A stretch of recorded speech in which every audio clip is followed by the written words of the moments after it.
Hello everyone, আসসালামু আলাইকুম। আজকে চলে আসছি বাতুয়া শাকের রেসিপি নিয়ে। এক এক অঞ্চলে এক এক নাম ধরে এই শাককে চেনে। আর আমরা চট্টগ্রাম ভাষায় এই শাকটাকে বলি বাত্ত শাক, অনেকে বলে বতু শাক, অনেকে বলে বতুয়া শাক।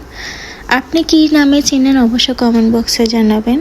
তো আমি এখানে এক আটির মতো শাক নিয়েছি, আর এটাকে আমি একদম সিম্পলভাবে ভাজি করে আপনাদেরকে শেয়ার করব। প্রথমে এই শাকটা দেখেন ডাটা থেকে বের করে নিচ্ছি। ডাটার অংশটা কিন্তু অনেক শক্ত, শুধুমাত্র পাতা আর যতটুকু নরম ভাগ আছে ওইটা আমি নিব। এই শাকটা খেতে কিন্তু ভীষণ মজা। এটাকে চিংড়ি মাছ দিয়ে রান্না করা যায়, আবার বেগুন দিয়ে রান্না করা যায়, আবার ওই যে শিমের বিচি আছে ওইটা দিয়ে রান্না করা যায়, আর এমনি সিম্পলভাবে ভাজি করলেও অনেক মজা হয়।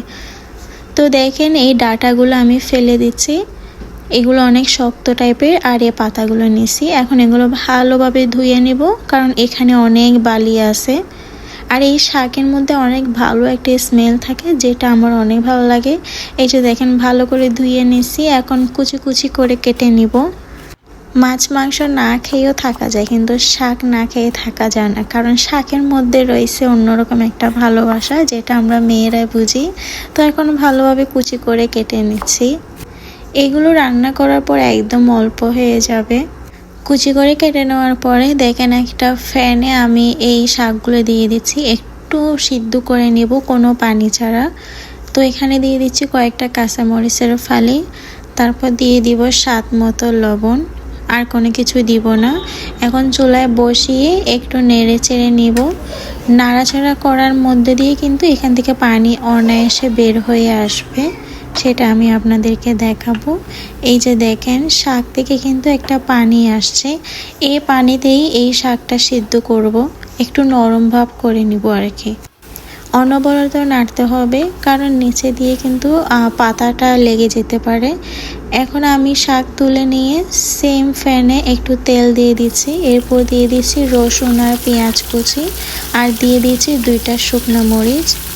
শুকনো মরিচ দিলে শাকের স্মেলটা অনেক ভালো আসে। এখন ভালোভাবে নেড়ে চেড়ে নিব, আর একদম ব্রাউন কালার করে নিব।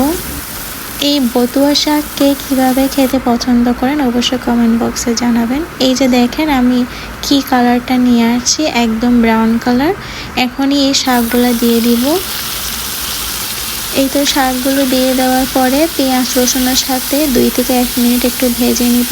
এতটুকুতেই বতুয়া শাক রেসিপিটা কমপ্লিট। আপনাদের কেমন লাগছে অবশ্যই কমেন্ট বক্সে জানাবেন। তো আমার পাশে থাকবেন, সুস্থ থাকবেন, ভালো থাকবেন, আমার চ্যানেলটি সাবস্ক্রাইব করে দিবেন। আল্লাহ হাফেজ।